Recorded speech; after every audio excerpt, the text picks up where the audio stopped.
to the Payroll Podcast with your host, Nick Day of JGA Recruitment, specialist payroll recruiters. Hello and welcome to the Payroll Podcast. My name is Nick Day from James Gray Associates, specialists in payroll and HR recruitment. Today I'm absolutely delighted to be joined by Adrian Morrissey, Senior Commercial Manager at Immedius. If you're not currently familiar with Immedius but would like to check out the business during this recording, then please go to immedis.com. That's immedis.com.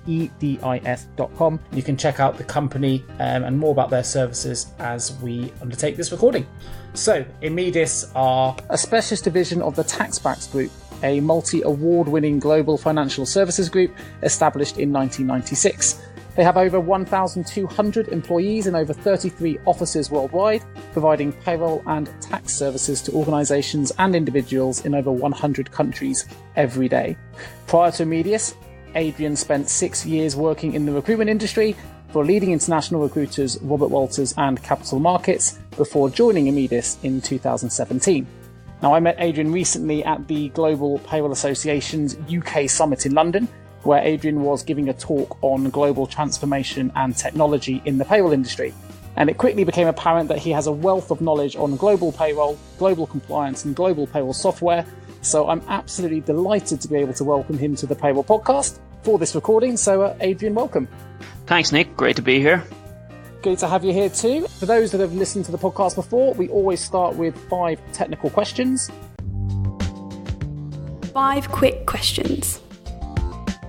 Can you tell us a little bit more about your background at Immedius, your current role with the company, and also the thinking behind the Immedius company name? Perfect. So my own background is my position in the company is very much to help Immedius grow. So a lot of my time is spent liaising with customers in the market, existing customers, prospects, and also just the wider market around understanding what the major challenges are. I act, I guess, as the conduit between what the market is talking about, the pain points that exist, and obviously taking that information back into our in-house specialists in Immedius, both from a technical infrastructure perspective, but also then from a payroll delivery and tax expertise perspective. So it's continually educating and updating our own internal expertise on what the market is crying out for and trying to find solutions then to bring that back out and make our customers' lives a little bit easier.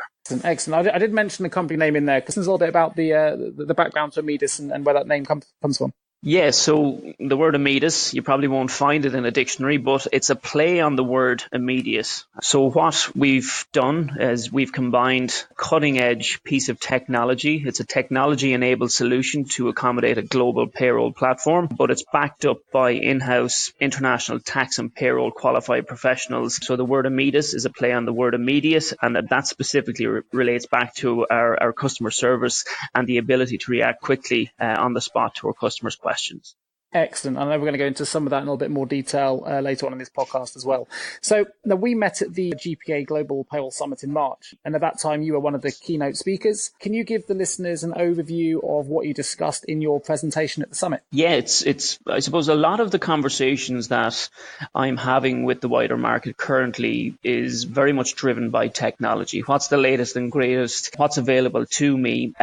And how can it make my life easier? So my presentation at the UK Summit was focused on global transformation and technology as it relates specifically to payroll. So what I did was I looked at the developments in global payroll, where we've come from, where we are now, and where we're going to, without a crystal ball, but it was a prediction based on an educated assessment, but very much looking at how technology can assist with a fully managed end-to-end compliance solution from a payroll perspective. So we looked at the integration piece. What are the most, I suppose, slick piece of technology available to customers in the wider payroll market from an integration perspective?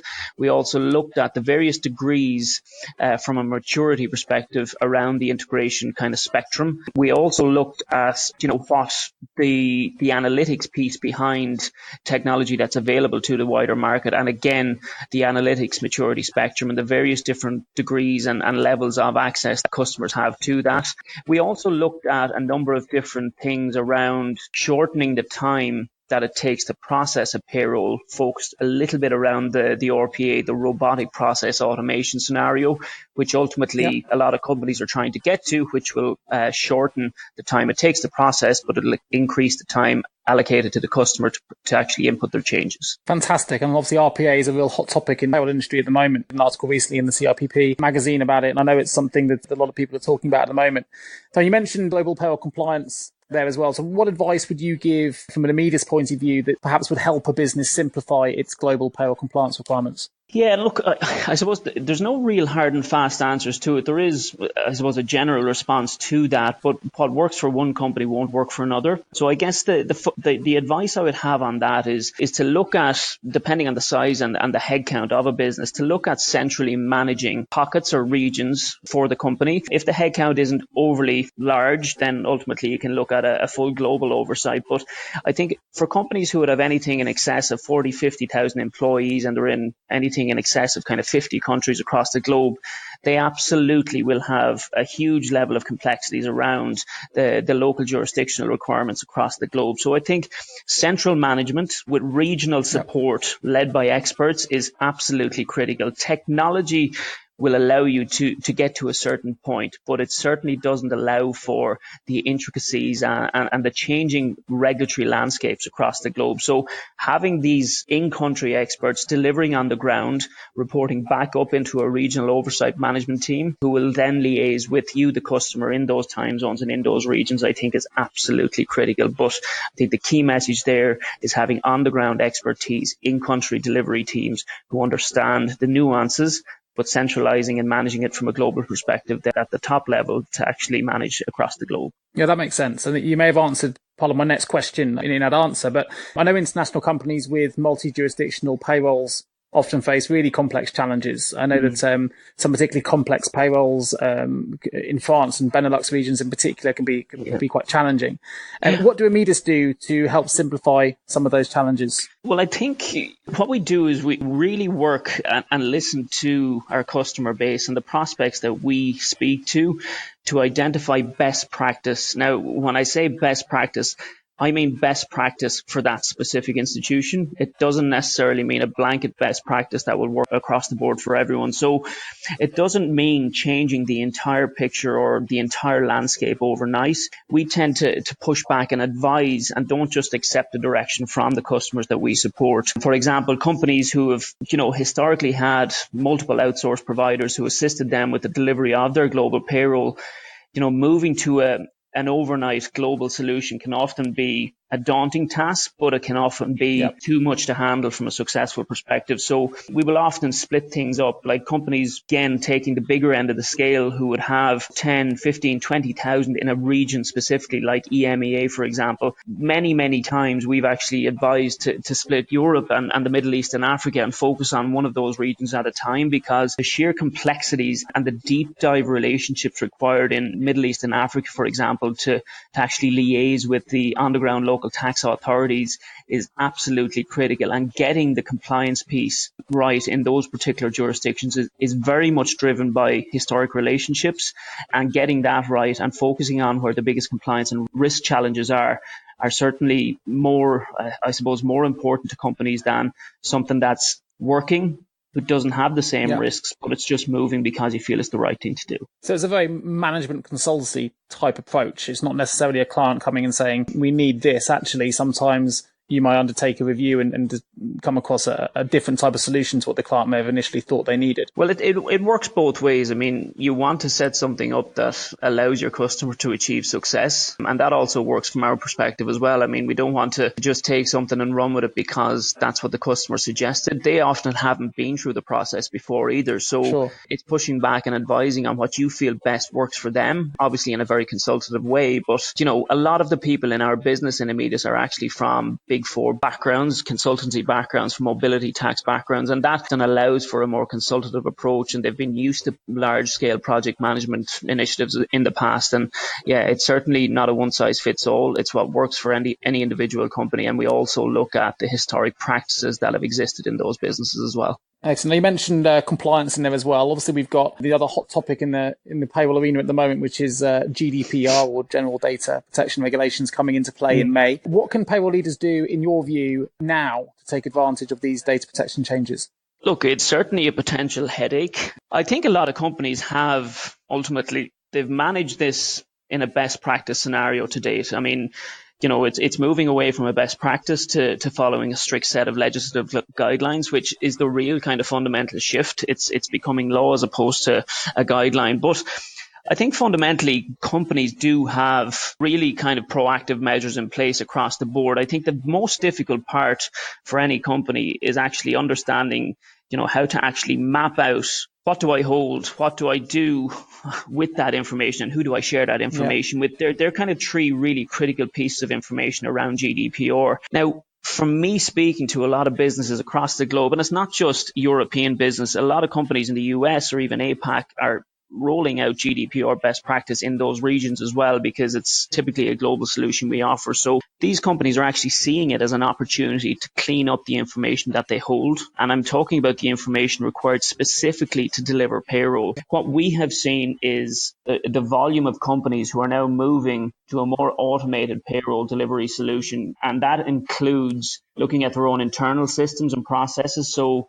a lot of companies have now looked at new HRIS solutions from a global perspective and deploying those internally to really clean up the data that they actually house to deliver payroll. So what they need to do is to clean that data up, input it into their HRIS system, and find an outsourced solution that can integrate into that and automate the feed of information from their internal HR systems to the external consultants or external outsourced providers that they engage with. And as I said, the key piece here from a compliance perspective is mapping all of that ahead of time. So what information do I hold?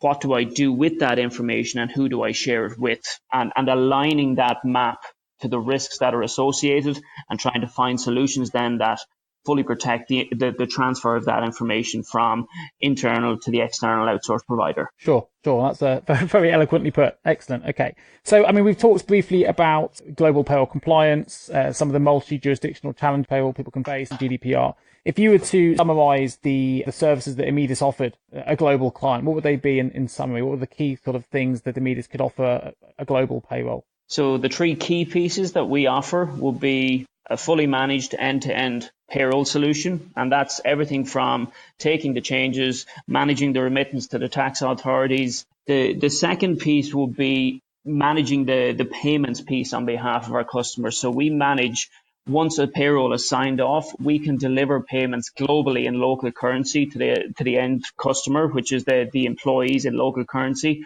but also then the remittance to the local tax authorities and the statutory bodies like pension providers, healthcare providers, etc.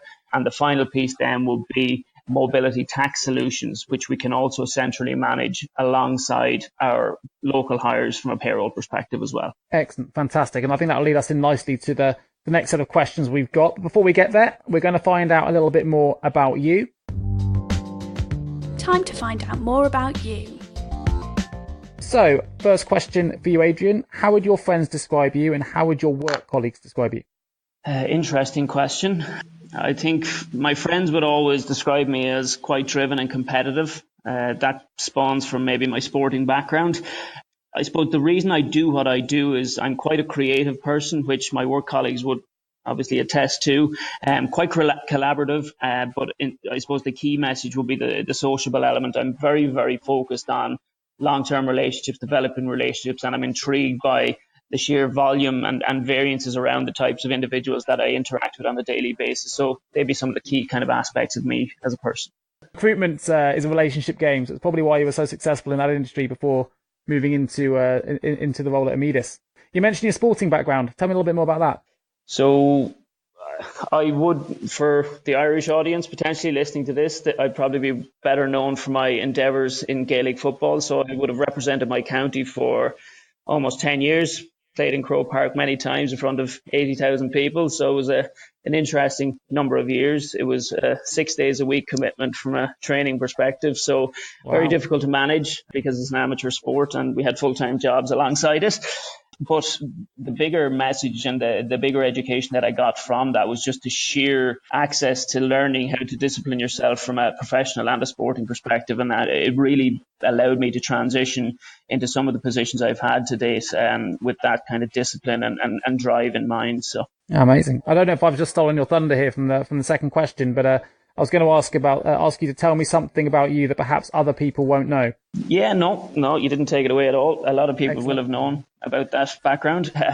But Gaelic football, funnily enough, is an extremely physical game. It's a cross between rugby and soccer, I guess, if you were to look at it. Funny enough, I actually represented my country in badminton as well. So two polar ends of the opposite scale. So, sure. So that's something that I haven't spoken to the masses about, but there you go. They'll know about it now. So it's a bit of a delicate sport mixed with quite a physical. I played Gaelic football once, many years ago over in Dublin, and it was a bit of an awakening for me from a football background. It was a bit more physical than I was used to. It's good fun though. It's good fun. So, okay, slightly different here. We do this for everybody on the podcast, but you are abducted by aliens and they want to learn more about our species. What item would you take with you? What item would I take with me? I would take with me a Texas Hold'em poker set. Okay, nice. You play a lot? I play a bit for fun. I just think it'd be interesting to assess my capabilities against a different race. Fair enough. Again, it's a slightly similar question then, really. But what game, or let's leave it with which instrument then would you teach them? If you could take an instrument with you, what would you teach them? What instrument would I take? I play some Irish musical instruments, so I might just bring a mandolin or a bodhrán with me to give them a little bit more of an insight into the traditions from a musical perspective that exist here in Ireland. You're sounding very multi-talented here, Adrian. With do you play the mandolin? You said you used to play a few instruments. Yeah, I do. I don't play it any longer, but I'd certainly be able to play it. So, I wouldn't say I'm multi-talented. I try everything, and I try some of them, and I perform badly, but I like to try a lot of things. That was great. I mean, from my perspective, I was speaking to an international level Gaelic and footballer, badminton player and commercial director of a multinational company who also plays the mandolin. It's quite an impressive mix. Okay, so what would you tell them about humans? I would tell them, again, relaying it back, if I was sitting down with a game of Texas Hold'em, I'd tell them that humans are 100% honest when playing poker almost all of the time. Very nicely put. Fair enough.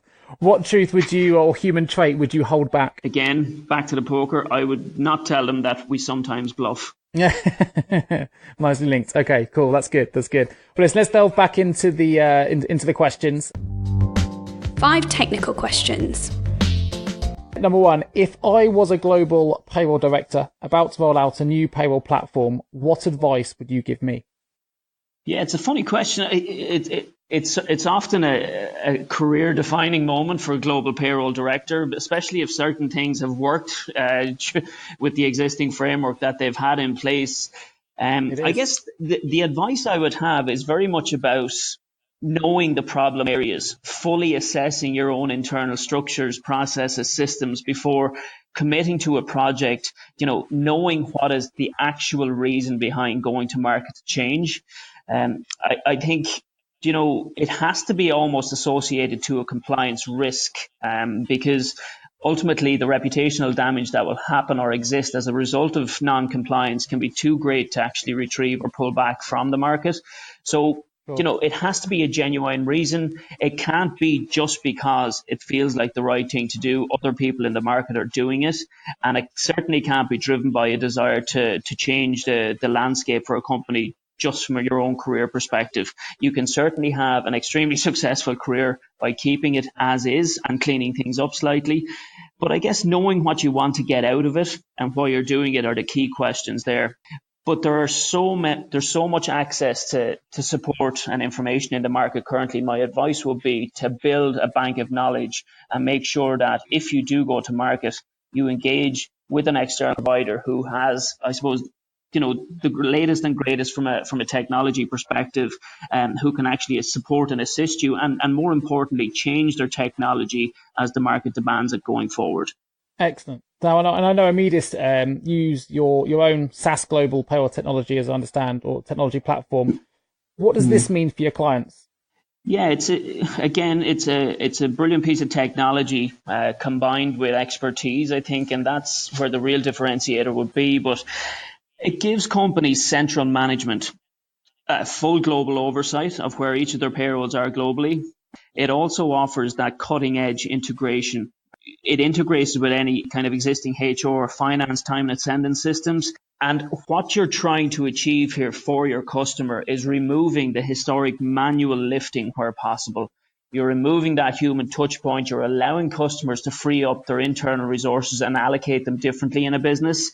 And you're bringing away the reliance on that kind of human touch point, which is ultimately where sometimes errors happen. And that's through no fault of anyone's. It just happens. So you're trying to really correct that by automating the process in a really, really streamlined way. And what it does for our customers, as I said at the beginning of the process, is that it actually elongates the time that they have to input changes. And we process the payroll in a very, very fast way, comparatively speaking, based on the RPA scenario. Sure. So, I mean, with RPA coming in and with automation being implemented, if you like, across payrolls at the moment, one of the new skills that we often talk about that the industry is evolving to is more skills in reporting and analytics. So can you recommend any ways a payroll professional may be able to utilize reporting and analytics to improve delivery, bearing in mind the increased automation and RPA that's coming in? I think ultimately what the analytics piece will allow a company to do is actually, it happens by default of having good information in your actual platform. So this is a real kind of after the fact harmonized analytics tool that I suppose companies can use in a tangible way.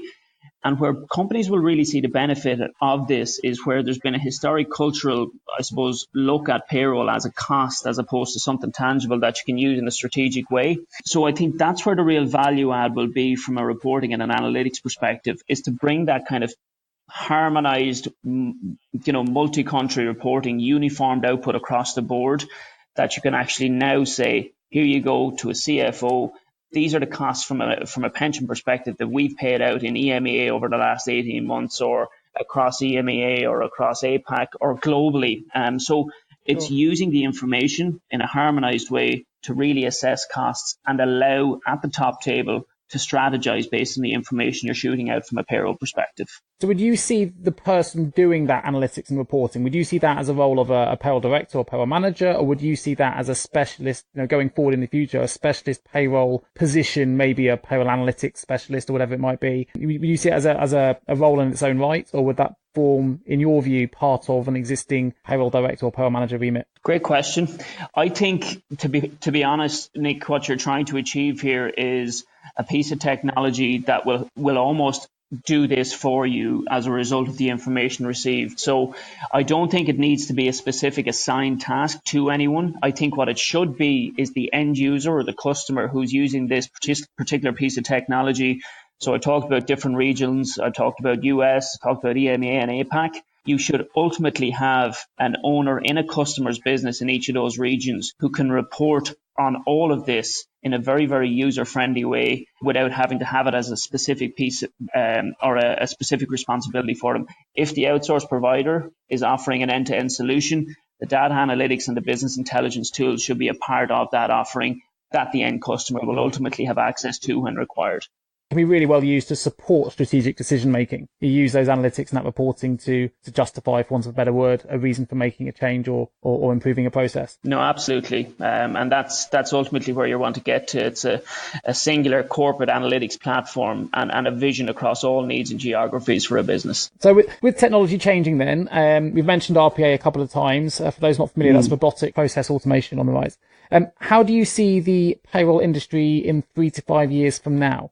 I think where companies are trying to get to is, the 4 things that they absolutely want are improved automation, automated validation, which is the RPA piece, and business intelligence and analytics. So from an RPA perspective, I think where we're going is faster, more efficient turnaround times, which will increase the time that customers will have to input changes, less time required to process the actual payrolls. I think ultimately where we're going to get to is, as more companies look at their internal structures and they roll out, single source of truth HRIS systems, the human input will become less and less required from a customer perspective. perspective. I don't think in an outsourced provider's perspective, you can ever replace the expertise from a tax or from a payroll perspective, because ultimately the changing landscapes from a regulatory perspective will never be captured by a piece of technology. But combining both of those will ultimately remove the customer's need to have internal resources, and they certainly will never need to increase the level of resources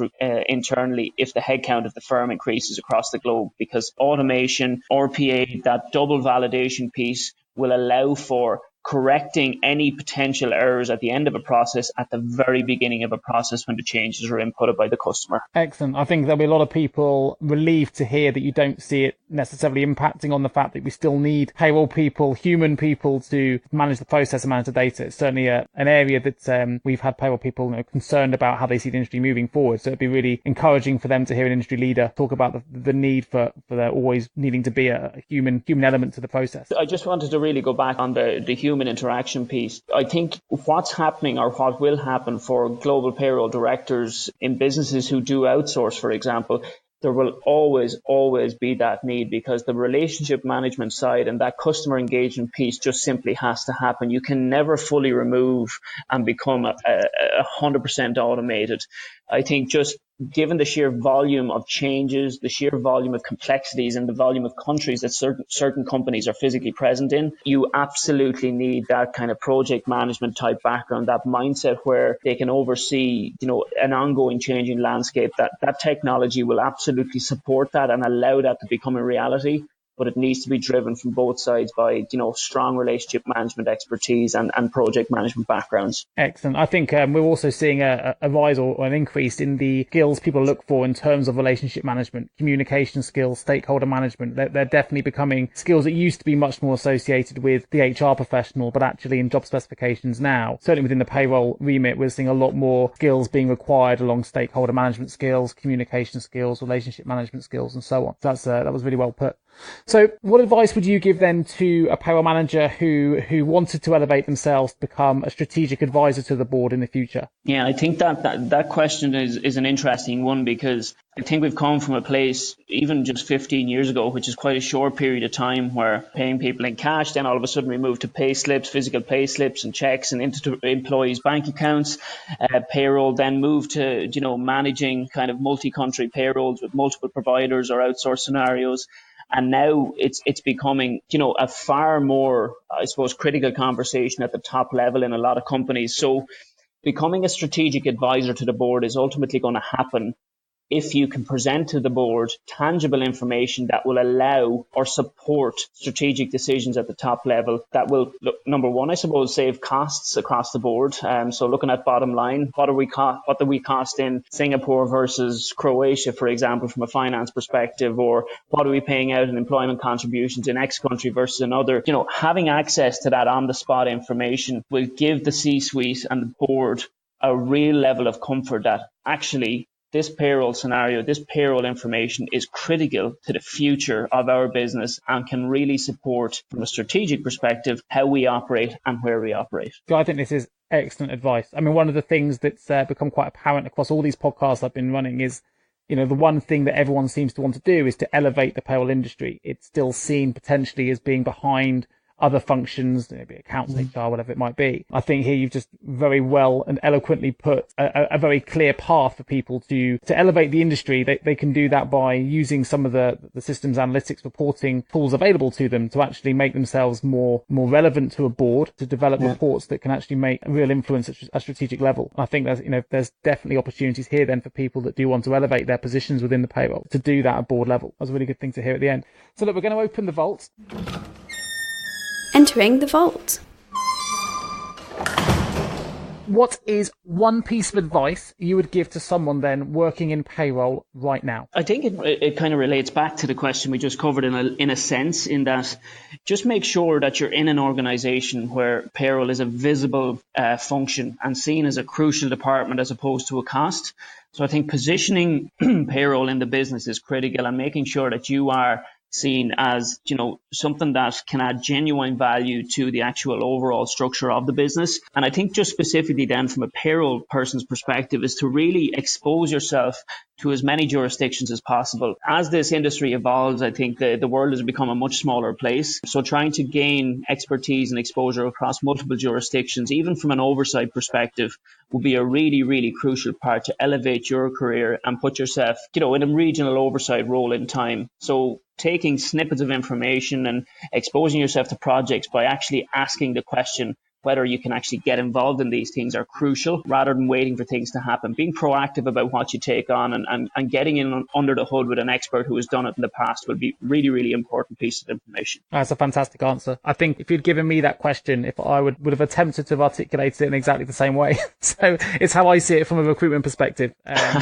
Get to grips, particularly with multi-jurisdictional payrolls. It's what's happening across multiple functions at the moment. And if you have an opportunity to develop your skills in those areas, then definitely take it, because payroll is going to change, and as you say, the world is getting smaller. So fantastic advice, thanks for that. So with the benefit of hindsight, what would be the one career decision you would change? Yeah, it's funny, I've been asked that question before, and I'm genuinely a firm believer in everything happening for a reason. I think, when I left school, I didn't really know what I wanted to do. And I certainly didn't grow up with a poster on my wall saying I want to work in payroll. But I think everybody finds their path. I don't think I would change anything, because ultimately I wouldn't have landed here in Immedis without the previous experiences I've had or experienced. And sure, I don't think I would change anything, because certain parts of my career allowed me to operate at the top level from a sporting perspective, but also brought the discipline that I wouldn't necessarily have secured if I hadn't operated at that level in my sporting career to bring to the role that I have now in Immedis. So I wouldn't really change anything. I know that's a boring answer, but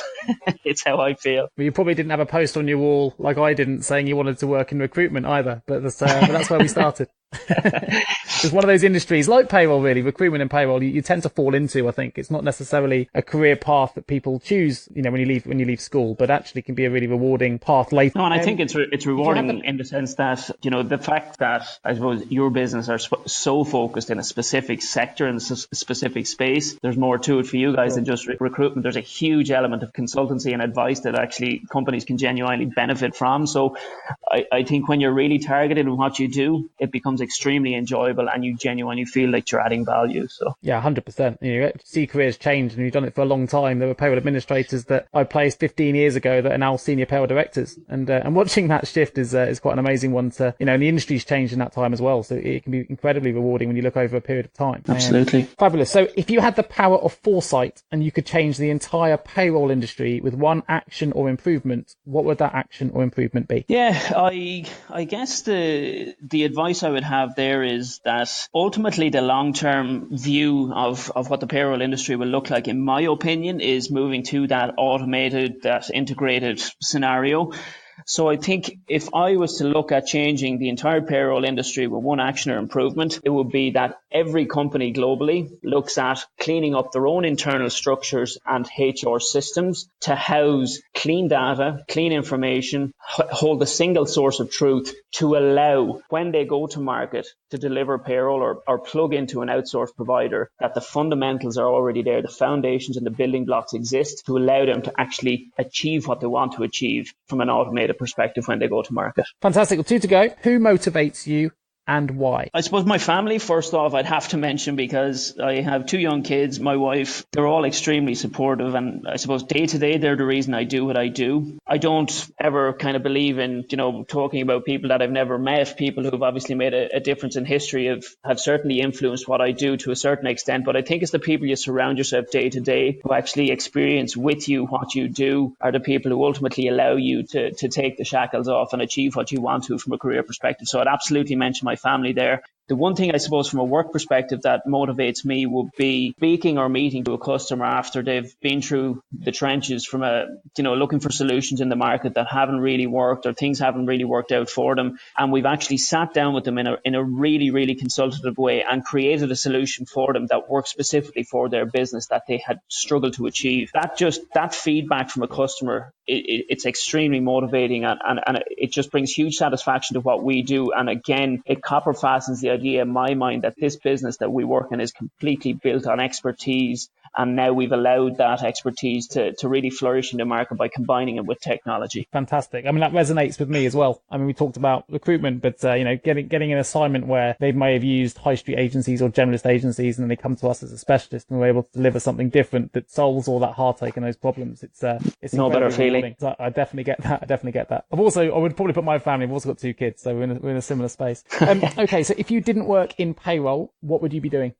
Something obvious, I guess, like a famous Hollywood actor, I guess. I don't know. I suppose I could have gone a number of different routes. I could have tried the sporting career. Funny enough, I turned down trials in the UK with a couple of fairly well-known football teams when I was about 14 or 15 to actually go and represent my country in badminton. So who knows? I don't know. I may not necessarily have been good enough to ever achieve a professional football contract, but I might be there if I hadn't gone down this route. So Fantastic. Listen, it's been an absolute pleasure having you do this podcast with me today, Adrian. So thanks a million. I think we've learned an awful lot about global payroll compliance, RPA, how to manage multi-jurisdictional payrolls. It's been a really exciting and educational talk and journey through what Amidus do and what they offer, how payrollers can go about elevating themselves in the payroll market, using the tools at their disposal, such as reporting and analytics, to really improve and have an effect on strategic decision making at board level. I know it's something that the payroll profession as a whole is really keen to develop and establish, which is to improve their relevancy and importance in the market. And I think Adrian's given us some fantastic insight there today, how payroll managers, payroll directors and so on can really utilize some of those tools to elevate themselves and elevate the industry as a whole. So really, really thankful for that. Obviously really excited to have Adrian on the show. Being an ex-recruiter, as Adrian is, we've got some synergy here, both working now in the payroll industry. I really enjoyed the talk, some really good insight, found some great information out that I didn't know before, such as the fact he's an international badminton player and a Gaelic footballer of a very high standard. So that was really exciting to hear as well. And just wanted to ensure that if people did want to find out more information about the multi-country payroll and tax services that Amidus do offer, please do take a look at their website. There are some excellent white papers that you can download from their site as well if you do want to find out more about global payroll. On their site, they've got a blog, they've got a resources page, they've got webinars, they've got white papers, they've also got country guides. So if you are looking at a specific in-country payroll issue, do take a look at their website. They've got some really good guides that cover subjects for payroll functions across Canada, Australia, the US and more. So it's definitely worth having a look at that. They have some webinars as well on their website that cover issues such as global payroll compliance, the culture and communications piece, where they speak to some industry experts themselves. And they have a webinar on global payroll and GDPR compliance. So if you haven't listened to the GDPR podcast that we released a few weeks ago, and you're still waiting to get up to speed from a global perspective, then it's well worth taking a look at that webinar on their website. So do take a look. That's amidus.com. Been fantastic to be with you today, Adrian. Thanks ever so much for your time, and I look forward to speaking to you all on the Payroll Podcast next week. You've been listening to the Payroll Podcast with Nick Day of JGA Recruitment, specialist payroll recruiters. If you would like to feature on a future podcast, please contact us. For a wealth of world-class payroll content, please visit us at jgarecruitment.com. See you next week.